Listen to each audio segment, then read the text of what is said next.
नमस्कार, बहुत बहुत स्वागत है आप सबका। आप देख रहे हैं टॉप 5। हम 5 फिर से हाजिर आपको बताने के लिए आज की 25 खबरों का पूरा अपडेट। तो 5 बजे तक की वो बड़ी 25 खबरें कौन सी, आइए शुरुआत करते हैं। और सबसे पहले आपको अपडेट देते हैं जम्मू कश्मीर, जहां प्रधानमंत्री दौरे पर पहुंचे हैं और प्रचार धुआंधार उनका जारी है। पिछले 6 दिनों में राज्य में प्रधानमंत्री का ये दूसरा कश्मीर दौरा है। धारा 370 हटने के बाद में कश्मीर में चुनाव 10 साल बाद हो रहे हैं। फर्स्ट फेज हो चुका है, तकरीबन 60% के आसपास वहां वोटिंग दर्ज की गई। लेकिन प्रधानमंत्री ने आज श्रीनगर के शेर कश्मीर स्टेडियम में जनसभा को संबोधित किया। कहा कि हमने देश की संसद में कहा कि जम्मू कश्मीरियों को दोबारा से पूर्ण राज्य का दर्जा दिलवाएंगे। ये विपक्ष पर हमला करते भी वो नजर आए। कहा कि यहां के 3 खानदानों ने रियायत और कश्मीरियत दोनों को रौंद दिया है। खानदान किसी को आगे बढ़ने देना नहीं चाहता और उनकी पॉलिटिक्स की वजह से कश्मीरियत की यह दशा हुई। यहां के 3 खानदानों ने जमहूरियत और कश्मीरियत दोनों को रौंदा है, कुचला है। आप याद कीजिए, 80 की दहाई में इन्होंने यहां क्या किया था। इन्होंने जम्मू कश्मीर की सियासत को अपनी जागीर समझ रखा था। ये अपने खानदान के सिवाय दूसरे किसी को आगे आने ही नहीं देना चाहते।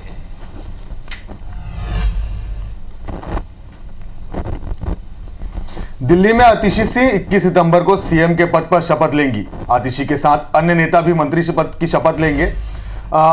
इससे पहले मंगलवार को अरविंद केजरीवाल ने दिल्ली के मुख्यमंत्री पद से इस्तीफा दे दिया था। वहीं केजरीवाल के सीएम हाउस छोड़ने पर सस्पेंस अभी भी बना हुआ है। वहीं हरियाणा में बीजेपी ने अपना संकल्प पत्र जारी किया है। 20 सूत्रीय संकल्प पत्र में महिलाओं को 2100 रुपए महीना और हर परिवार को 10 लाख का मुफ्त इलाज देने जैसे वादे किए गए हैं। वहीं संकल्प पत्र में 2 लाख युवाओं को सरकारी नौकरी और 24 फसलों को एमएसपी पर खरीदने की बात कही गई है। संकल्प पत्र जारी करते हुए बीजेपी के राष्ट्रीय अध्यक्ष जेपी नड्डा ने कहा कि हरियाणा के विकास को नॉन स्टॉप रखने के लिए आपको सिग्नल डाउन करना होगा। वो किसका करना है वो आपको तय करना है।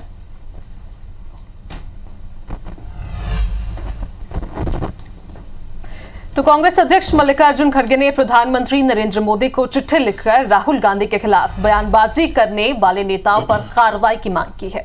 इस पर भाजपा अध्यक्ष जेपी नड्डा ने खड़गे को खुला पत्र लिखा है। इसमें नड्डा ने जवाब दिया है कि राहुल गांधी ने खुद बार बार पीएम मोदी का अपमान किया। यहां तक सोनिया गांधी ने प्रधानमंत्री मोदी के लिए मौत का सौदागर शब्द का इस्तेमाल किया। नड्डा ने यह तक लिखा है कि निरंतर फेल प्रोडक्ट का बचाव करना आपकी मजबूरी है। खड़गे की चिट्ठी में लिखी गई बातें सत्य से कोसों दूर हैं। बिहार के नवादा लिए चलते हैं आपको, क्योंकि वहां पर दबंगों का आतंक कहर बनकर बरपा है। कृष्णनगर गांव के दलित बस्ती में दबंगों ने बुधवार रात फायरिंग की और लगभग 80 घरों में आग लगा दी। आगजनी में कोई जनहानि हुई नहीं है। घटना की सूचना मिलते ही मुफस्सिल थाने में पुलिस और प्रशासन की टीम मौके पर पहुंची। देर रात से अधिकारी गांव में कैंप लगाकर मुआयना कर रहे हैं, जायजा ले रहे हैं और 10 से ज्यादा लोगों को पुलिस ने गिरफ्तार भी कर लिया है। बताया जा रहा है कि एक गांव के एक बड़े भूखंड पर दलित परिवारों का कब्जा है। पीड़ित परिवार के मुताबिक ये सरकारी जमीन है जहां वो सालों से रह रहे हैं। आरोप यह है कि बुधवार को अचानक दबंगों ने हमला कर दिया। मारपीट के साथ उनके घरों में आग लगा दी गई। पिछले कुछ दिनों से भूमाफिया जमीन को बेच रहे थे, यह आरोप है। रूस पर यूक्रेन ने अटैक किया। रूस के हथियार डिपो पर यूक्रेन का ड्रोन अटैक। टोटिव शहर के हथियार डिपो पर ड्रोन से हमला किया गया। 6 किलोमीटर के इलाके में आग लग गई। भूकंप के झटके भी यहां पर इन हमलों के कारण महसूस किए गए हैं। डिपो में बैलिस्टिक मिसाइलें रखी हुई थी। वहीं रूस के रक्षा मंत्रालय ने दावा किया है कि यूक्रेन के 54 ड्रोन्स मार गिरा गए हैं। और अब एक राहत की खबर भी आपको दे दें। राजस्थान के दौसा में बोरवेल में गिरी मासूम बच्ची का रेस्क्यू कामयाब रहा है। 2.5 साल की नीरू को बोरवेल से सकुशल बाहर निकाला गया। बांदी कुई कस्बे की रहने वाली बच्ची नीरू बुधवार को खेलते खेलते 600 फीट गहरे बोरवेल में जा फंसी थी। तकरीबन 35 फीट की गहराई पर यह फंस गई थी। आज बोरवेल में बाहर निकालने के बाद फिलहाल चिकित्सकों की निगरानी में इस बच्ची को रखा है। एनडीआरएफ, एसडीआरएफ और स्थानीय प्रशासन की मदद से इस पूरे रेस्क्यू को पूर्ण किया गया। तो बोरवेल से सकुशल बच्ची बाहर निकल आई। सबने राहत की सांस ली, लेकिन हर बार की तरह इस बार भी वही सवाल सबके सामने, किसकी लापरवाही, किसकी चूक। देश में संसाधनों का एक बड़ा हिस्सा अक्सर इस तरह के कैंपेन में जुटता है, इस तरह के रेस्क्यू अभियान में जुटता है और हर बार सुखद तस्वीरें नहीं मिल पाती। राहत ये कि यहाँ बच्ची सकुशल हुई, सारे देश ने दुआएं की थी, बच्ची बची है। फिलहाल उसको मेडिकल सुपरविजन में रखा गया है, लेकिन फिर वही सवाल है, आखिर किसकी चूक से ये सब होता है।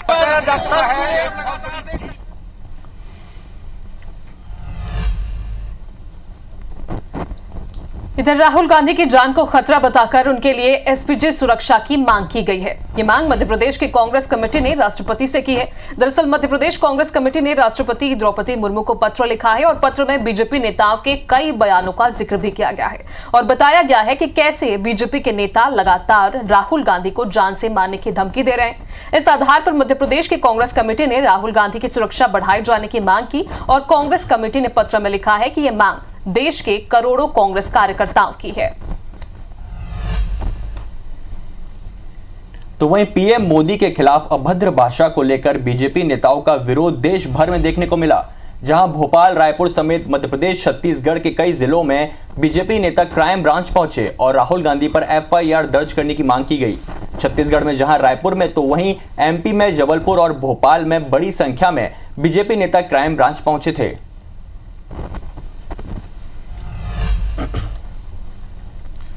वहीं इसी मामले में पीसीसी चीफ जीतू पटवारी का पलटवार भी सामने आया है। बीजेपी प्रदेश अध्यक्ष वीडी शर्मा के एफआईआर कराने वाले मामले पर जीतू पटवारी ने कहा कि वीडी शर्मा राहुल गांधी की पैरों की धूल भी नहीं है। बड़ा बयान उन्होंने दिया है।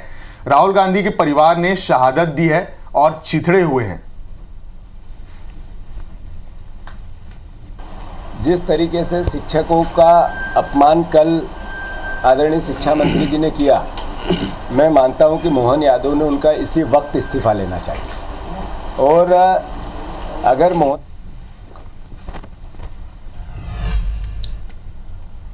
इधर मध्य प्रदेश के भोपाल में स्कूल में बच्ची से दुष्कर्म के मामले को लेकर अखिल भारतीय विद्यार्थी परिषद और संस्कृति बचाओ मंच ने प्रदर्शन किया।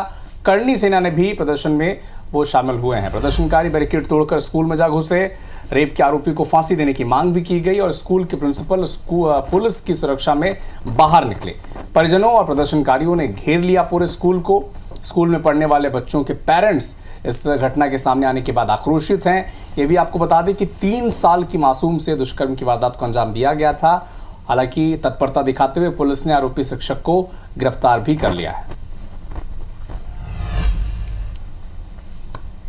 तो वहीं कांग्रेस विधायक आरिफ मसूद ने मासूम से रेप के आरोपी की गिरफ्तारी पर बयान दिया है। उन्होंने कहा है कि रेप के आरोपी पर सख्त से सख्त कार्रवाई हो।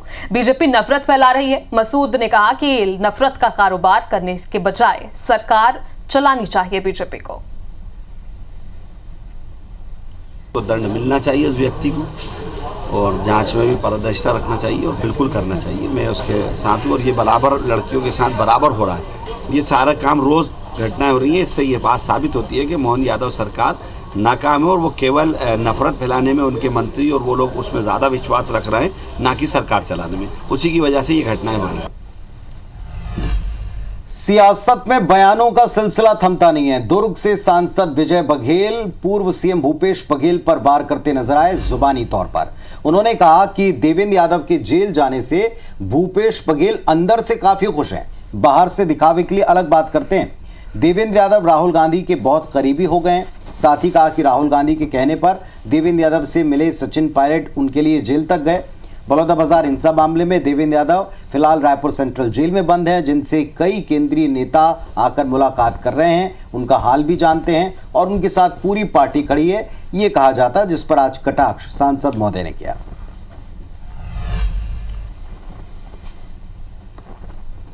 केंद्रीय मंत्री ज्योतिरादित्य सिंधिया ने राहुल गांधी और कांग्रेस पर तीखा हमला बोला। सिंधिया ने कहा कि राहुल गांधी ने विदेश में जाकर बोला है कि आरक्षण खत्म करेंगे, जिस पर पलटवार करते हुए उन्होंने कहा कि दलित और आदिवासी समाज के भाई बहनों एकजुट हो जाओ, अब मिलकर कांग्रेस का सामना करना पड़ेगा। सिंधिया ने कांग्रेस पर हमला बोलते हुए कहा कि कांग्रेस अब समाप्ति की ओर है। राहुल गांधी जी विदेश की धरती पर कहते हैं कि हम आरक्षण समाप्त करेंगे, तो मैं कहता हूं हमारे दलित समाज के, हमारे आदिवासी समाज के भाई बहनों को अब जागो, उठो और हमें मिलकर इस कांग्रेस का सामना करना पड़ेगा। मैं तो ये कहता हूं कि कांग्रेस ही समाप्ति की तरफ है। इधर छिंदवाड़ा में बीजेपी और कांग्रेस कार्यकर्ता आमने सामने आ गए। भाजपा के सदस्यता अभियान को लेकर यहां पर हंगामे की स्थिति देखी गई। कांग्रेस ने आरोप लगाया है कि सरकारी मशीनरी के दुरुपयोग यहां पर किए जा रहे हैं। लाडली बहनों को दबाव डालकर बीजेपी का सदस्य बनाया जा रहा है, जिसको लेकर कांग्रेस कार्यकर्ताओं ने धरना प्रदर्शन किया। और आज आपको राजधानी रायपुर में एक दिन में सांप्रदायिक सद्भाव बिगाड़ने की 2 घटनाएं जो सामने आई, जिस पर हैरत भी है और कहीं आक्रोश भी, ये दिखाते हैं। पहली घटना शहर के विधानसभा इलाके के पिरदा गांव की। अज्ञात शरारती तत्वों ने शिव मंदिर में बने 2 शिवलिंग की मूर्ति उखाड़कर गायब भी कर दी। गांव वाले भड़क गए। सूचना के बाद बजरंग दल के कार्यकर्ता बड़ी तादाद में गांव पहुंचे। लोगों ने विधानसभा थाने पहुंचकर कार्रवाई की मांग की। संगठन ने 48 घंटे के अंदर कार्रवाई न पूरी होने पर चक्का जाम की चेतावनी दी। दूसरी तस्वीर राजधानी के कचना इलाके की। यहां बाजार चौक स्थित शनि मंदिर के अंदर रखी हनुमान जी की मूर्ति अज्ञात तत्वों ने खंडित कर दी, जिसके बाद स्थानीय लोगों ने आक्रोश जाहिर किया है। स्थानीय पार्षद गोपेश साहू के साथ सभी आक्रोशित रहवासियों ने खमारडी थाने पहुंचकर एफआईआर दर्ज कराई है।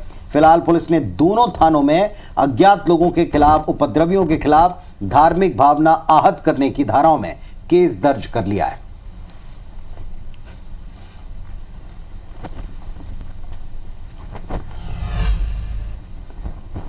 तो वहीं जबलपुर में गणेश विसर्जन के दौरान हुए विवाद के बाद एक युवक को 7-8 लोगों ने मिलकर चाकू से गोद दिया। युवक को गंभीर स्थिति में अस्पताल पहुंचाया गया है। बताया जा रहा है कि पनागर थाना क्षेत्र के परियट में गणेश विसर्जन के जुलूस में पटाखे फोड़े जा रहे थे। इसी दौरान एक कार पटाखे पर चढ़ गया।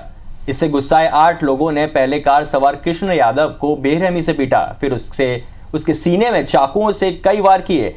इस दौरान बीच बचाव करने आए 2 लोगों से भी मारपीट की गई। विवाद के दौरान एक वीडियो भी सामने आया है, जिसमें आरोपी मारपीट के बाद हथियार लहराते हुए नजर आ रहे हैं। गंभीर रूप से घायल युवक को इलाज के लिए निजी अस्पताल में भर्ती कराया गया है, जहां उसकी हालत नाजुक बनी हुई है। वहीं पुलिस ने पीड़ितों की शिकायत पर मामला दर्ज करते हुए 2 नाबालिगों के समेत 6 लोगों को गिरफ्तार कर लिया है।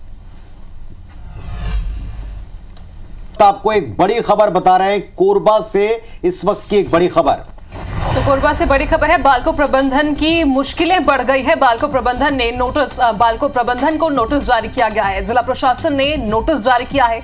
एयर स्ट्रिप के रखरखाव में लापरवाही का आरोप यहां पर लगा है। 3 दिन में उनको अब जवाब देना होगा, यानी कि 3 दिनों के लिए 3 दिन के अंदर उन्हें जवाब तलब किया गया है। कोरबा से इस वक्त की बड़ी खबर आपको बता रहे हैं, जहां पर बाल्को प्रबंधन की एक बार फिर से मुश्किलें बढ़ गई है। उन्हें नोटिस जारी किया गया है। जिला प्रशासन ने नोटिस जारी किया और एयर स्ट्रिप के रखरखाव में लापरवाही का आरोप उस पर लगा है। तो 3 दिन में जवाब देना है बाल्को प्रबंधन को। मुश्किलें इसलिए बढ़ गई क्योंकि ये गंभीर मामला है। जिला प्रशासन का नोटिस है। एयर स्ट्रिप का रखरखाव ढंग से नहीं किया, लापरवाही बरती, ये आरोप लगा है और 3 दिन में अब उन्हें प्रशासन को इस बात का जवाब देना है। कोरबा से एक अहम खबर आपको बता रहे हैं, जहां बाल्को प्रबंधन की मुश्किलें बढ़ गई हैं। एक नोटिस उनको मिला है प्रशासन की तरफ से। एयर स्ट्रिप के रखरखाव में लापरवाही के आरोप और इस पर जवाब देने के लिए कहा है, स्पष्टीकरण देने के लिए कहा है। 3 दिन की टाइम लिमिट है। धीरज हमारे साथ में, हमारे सहयोगी जुड़ गए। धीरज, 3 दिनों का वक्त है, प्रबंधन को बताना है कि आखिर रखरखाव क्यों नहीं हुआ, डिटेल बताएं। तो 3 दिन में जवाब देना है बाल्को प्रबंधन को। मुश्किल इसलिए बढ़ गई क्योंकि ये गंभीर मामला है। प्रशासन का नोटिस है। एयर स्ट्रिप का रखरखाव ढंग से नहीं किया, लापरवाही बरती। धीरज, आप सुन पा रहे हैं? बताएं, डिटेल दें इस नोटिस का। जी बिल्कुल, देखिए आज भाजपा के प्रदेश मंत्री विकास महतो की माता जी का दुष्कर्म कार्यक्रम था। इस कार्यक्रम में शामिल होने के लिए वित्त मंत्री समेत स्वास्थ्य मंत्री और जो भाजपा प्रदेश अध्यक्ष और पूर्व सांसद अभिषेक सिंह ये यहाँ पहुंचे हुए थे और एयर स्ट्रिप में आने के बाद में इनको यहाँ पे रखरखाव में काफी कमी दिखी और जो यहाँ पे लापरवाही बरती गई थी। एयर स्ट्रिप जो है वहाँ बालकों का संचालन करता है और वहाँ पे पायलट में आने में भी देरी हुई, जिसको लेकर के मंत्री नाराज हुआ और जिला प्रशासन अधिकारियों को इस पर नाराजगी जाहिर करते हुए कार्रवाई के निर्देश दिए, जिसके बाद में अब जिला प्रशासन कार्रवाई का मन बना लिया और बालको प्रबंधन जो है उनको नोटिस जारी करके इस मामले पर जवाब प्राप्त किया गया। इसको 3 दिन का समय दिया गया है और जो कमियां पाई जाएंगी उन कमियों के आधार पर उनको नोटिस जारी किया गया है और उन कमियों को कैसे दूर किया जा सकता है और नोटिस अगर संतोषपूर्ण नहीं रहा तो आगे और भी कोई कार्रवाई तय की जा सकती है। शुक्रिया आपका जानकारी के लिए। धीरज हमको बता रहे थे बड़े नेताओं के, वरिष्ठ नेताओं के, मंत्रियों के पहुंचने पर एयर स्ट्रिप खराब मिली है और इसके रखरखाव की जिम्मेदारी प्रबंधन की है। बालको प्रबंधन से पूछा गया है कि उन्होंने जिम्मेदारी ढंग से क्यों नहीं निभाई।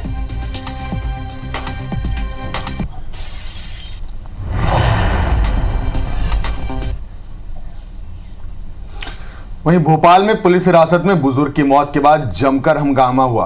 परिवार ने पुलिस पर बुजुर्ग से बदसलूकी करने का आरोप लगाया है। बताया जा रहा है कि 55 साल के पीडब्ल्यूडी कर्मचारी को उसकी बहू की शिकायत पर ऐशबाग थाने बुलाया गया था। शाम को पत्नी और बेटे के साथ थाने पहुंचे मोहम्मद अकरम की तबीयत अचानक बिगड़ गई, जिसके बाद अस्पताल ले जाते वक्त उनकी मौत हो गई।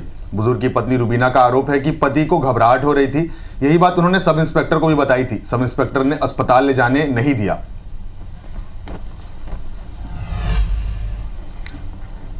सुकमा हत्याकांड पर पुलिस का एक्शन जारी है। पुलिस ने 2 तांत्रिकों को अब गिरफ्तार किया है। दोनों आंध्र प्रदेश और ओडिशा के रहने वाले हैं। 7 और लोगों को गिरफ्तार किया गया है। गिरफ्तार आरोपियों में 2 महिलाएं भी शामिल हैं। मामले में पुलिस ने अब तक 24 लोगों को गिरफ्तार किया है। एएसपी आकाश राव गिरपुंजे ने इसकी पुष्टि भी कर दी है। यह भी याद दिला दी कि एक इत्कल में जादू टोने के शक में 5 लोगों की हत्या कर दी गई थी और इसी सिलसिले में अब ये गिरफ्तारियां हो रही हैं।